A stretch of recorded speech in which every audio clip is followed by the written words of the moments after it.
এমনই এক সন্ধ্যেবেলায় হাঁটতে হাঁটতে আমরা চললাম এমজি মার্গের উদ্দেশ্যে। সন্ধ্যেটা ঠিক ভালো লাগছিল না বসে থাকতে। যখন হাঁটা শুরু করলাম তখন ভাবলাম পারবো তো হাঁটতে, সত্যিই হাঁপিয়ে গেছিলাম।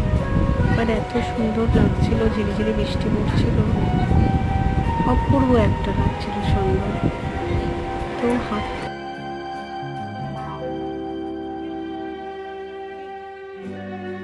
তারপর জিনিসগুলো দেখতে শুরু করলাম, করতে করতে অনেকটাই প্রায় সন্ধে কভার করে রাত্রি হয়ে যাচ্ছিল, ফাঁকা ফাঁকা লাগছিল।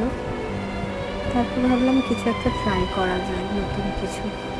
সেই জন্য আমরা একটা দোকান খুঁজছিলাম মোমোর।